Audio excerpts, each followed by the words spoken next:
morning. Welcome to this Thirsty Thursday edition of Liquid Lunch on Newsmax TV. I'm John Tobacco, coming to you live today as we do every day, Monday to Friday, from noon to 2 Eastern. We are at the Newsmax studio headquarters, high atop Midtown Manhattan, of course, the Question Tequila Studios, and we're fortified well with Question and the Panzoni vodka.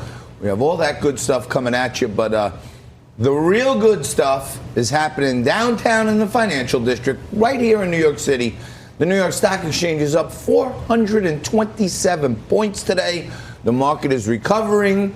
All the hedge fund managers are back from the Hamptons, and everyone is in buying mode today as the Dow continues to rage upward. 26,785 as we speak.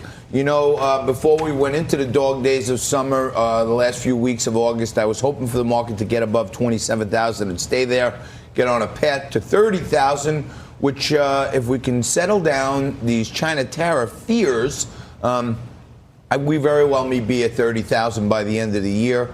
The Trump economy is still going well.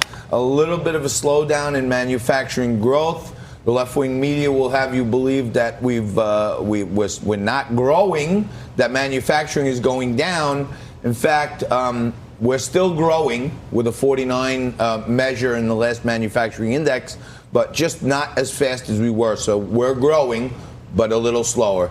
And Bitcoin is down 57, but still holding well above that 10,000 number at 10,500. And I think Bitcoin has been supported here for quite some time, above 10, a couple dips underneath that, but going into September and October, I think Bitcoin is going to be on its way up, and the show is on its way up all the time when I'm joined by my co-host, managing editor Frank Morano. Good afternoon. Good afternoon and good morning to the rest of the country. What an interesting day to be in a position to talk about the news. There is a ton of stuff happening, which we are going to get to. But in my view, there's nothing more interesting than what's happening in the world of cable news right now. And that's precisely what I'm speaking, frankly, about.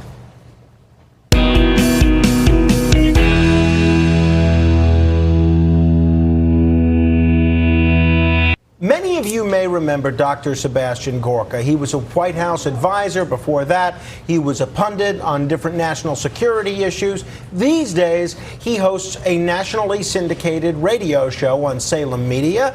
And he had a very interesting guest on the other day, Judge Jeanine Pirro. Now, we've been telling you all about Judge Pirro. John Tobacco went to her book party, celebrated the launch of her new book, which is apparently very popular. I haven't read it yet. She appeared on Dr. Gorka's show, but the interesting thing wasn't what happened during the interview. It's what happened when she thought the interview was over and she was caught on what they say in the business was a hot mic. Listen to Judge Pirro talking about the situation at Fox News. They are still saying you cannot do Bill O'Reilly, you cannot do Newsmax, you cannot do... Oh, no. Well, that's a shame. You know what? They suspended me, and I'm not going to get fired. You know, I'm worried that suspension was the basis to tee up for anything I do wrong. Keep doing what you do. Keep doing what you do. I want to play just the beginning of that again. This is Judge Pirro thinking she's talking privately with Dr. Gorka, when in actuality they're speaking to millions of people on 60 or so radio stations around the country. Just play the very beginning of that again. They are still saying you cannot do Bill O'Reilly, you cannot do Newsmax, you cannot do... Oh, no. So Judge Pirro confides. We've carried the story at Newsmax.com, a terrific story by our own Bill Hoffman, who's a great writer, another alumnus of the New York Post, who wisely says that this is the only show on Newsmax worth watching. He didn't actually say that. I'm throwing that in there. But this is really, really sick. This is crazy what Fox News is doing. They are prohibiting one of their stars from discussing or promoting her book on another cable news outlet. This is insane. Okay? What they are essentially saying to you, if you're watching this show, is you don't matter. Fox News does not want you buying Judge Pirro's book. Why? Are they afraid of the competition? Are they getting a little worried that the president is saying don't watch Fox News anymore? This is bizarre. Sure sounds like this shows how worried Fox News is about a little competition from other cable news outlets that might cut in to a little bit of their market share. That's Fox right. News, you ought to grow a pair and get a clue. Great reporting by Bill Hoffman. Frankie, wonderful. And, I'm a scholar of ancient philosophies. And Gandhi said, first they ignore you, then they laugh at you, then they fight you, then you win. So I think they may have ignored and laughed at Newsmax in the past, but it appears now they're fighting us. And if you go by Gandhi like I do, we're about to win. And Rachel Maddow's ratings are way down since Liquid Lunch has been on. And Fox News ratings are down also since Liquid Lunch is on. So we're having quite the impact on our competitors, whether they want to admit it or not. But apparently now we know that Fox behind the scenes is prohibiting their people from promoting on our network. No, and John, I know you have a lot of math that you want to display, and people do tune in to see you do math. But I wanted to think about the proper way to address these losers at Fox News in a way that I could convey properly what it is they are and still be broadcast friendly without getting bleeped by the returning road. Don't curse. I'm not going to curse. Don't. Referring to the opposition leader, Jeremy Corbyn, in the following manner. Give a look to Prime Minister Boris Johnson. I know he's worried about free trade deals with America, but there's only one chlorinated chicken that I can see in this house, and he's on that bench. A chlorinated chicken. So I don't know whether it's Lachlan Murdoch or some of the other people over at Fox News, but whoever is prohibiting Judge Pirro or any other talent that wants to promote a book from appearing on our network, you, my friend, are a chlorinated chicken. I mean, I don't think that's going to get bleeped. Personally, chlorinated chicken. I don't even know what a chlorinated chicken is. But I can tell you this.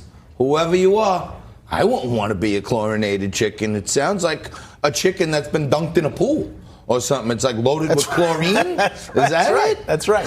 Sometimes, like when I get out of the pool, I'm like over chlorinated, like your fingers. Chlorinated chicken. The chlorinated chicken. Okay. You, Fox News, you chlorinated chicken, you.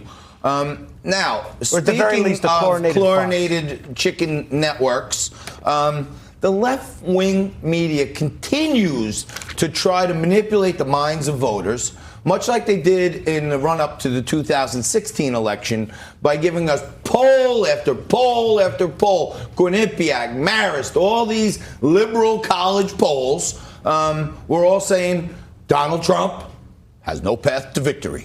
Donald Trump cannot win the election. There is no path to victory. Every poll, according to the left, was saying Donald Trump can't win. Why do they do that? They do that so people that are like on the edge of going to vote, maybe they go, man, they keep saying Trump can't win. I'm not going to bother. I'm not going to go vote. So they try to condition the mind to make you think Trump has no shot. John McLaughlin was the only pollster out there that was saying he can win, and here's how he can win. Trump followed a roadmap. Trump won. But here we go again. It's left-wing media manipulation, pardon. And this week, especially MSNBC, but they're all trumpeting this Quinnipiac poll saying that most of the presidential contenders, Joe Biden, Bernie Sanders, Elizabeth Warren, Kamala Harris, even Pete Buttigieg, all beat Trump in a head-to-head matchup. This is a Quinnipiac poll. Now, I did a little homework. I did a lot of homework, okay? And when you go to the fine print and you click the third tab of the methodology used, they kind of forget to tell you the sample size was 1,422 people who were likely registered voters. That's what they self-admitted. I'm a registered voter. We don't know if they are, but that's what they said. 1,422. What they don't tell you is 34% of those folks were Democrats, and only 29% were Republicans. The rest were independent or unidentified. So, if you break down the numbers, and I love doing fun with numbers, there are 484 Democrats and there are only 412 Republicans in these polls. Okay? So when you take the head-to-head matchup with Joe Biden, they say that Joe Biden beats Trump 46-38 in the poll. They forget to tell you that there was a 15% overvote by Democrats in that. When you take off the 15%, lo and behold, the race becomes a heck of a lot closer. And then they put a 3.1 plus minus margin of error, so they could be wrong 3.1% this way, 3.1% that way. And in the outlier, they could be wrong by 6.2% on the whole thing. When you take the 46-38, which is only 8 points, and you apply the entire 100% in a margin of difference, Trump actually wins the poll against Joe Biden, 44-40. And that's in the numbers. This isn't me giving you some opinion or anything like that. This is Quinnipiac's numbers with some simple math. Frank did the multiplication and the division for me as I read out the numbers. 34%, 29%. That sounds like a 5% differential, but no. This is sixth grade math. 5% of 34% is 16%. So there's actually 16% more Democrats polled. And lo and behold, while the left-wing media and some at Fox are prohibiting people from come on with us, other people are giving us these fake poll numbers, we're here to give it to you straight every single day. And we may have a drink or two, but we're still it's even straighter then. But I don't know, Frankie. You know I like doing fun with numbers. I'm very impressed at your mathematical skills. I can see why you've done so well in Wall Street for so many years. But I do question not only your emphasis on this, but everybody in the media spending so much attention focused on polling when the election is 13 months away. I mean, let's say there's something major that happens, good or bad, either in terms of national security or the economy. You could take that poll and essentially go like that. No, I'm saying you can do that just based on the numbers, not even the timeout. But our team, the Fuzz on the Lens boys, Stevie, Jay, Mike, all the boys, Kyle's here. But the rest of the team is on the road. Under They're protest. headed to Indianapolis. And we hope they get there safely and get back quick. We miss you. And when we're talking about this polling and how important this stuff is, a little later on, an hour or two, we're lucky enough to have the CEO of Newsmax on today to talk to you about polling and how the left really skews this stuff. Chris Ruddy is going to be joining us in hour two. Fog City Midge is back. She's going to mix it up today with Eisenbach. He's back from Italy. And it's going to be a wondrous show. You stay right there. John Eisenbach, Columbia professor and our very own presidential historian, is here. He's going to be here right after this. You stay right there. We'll be back in just a few minutes.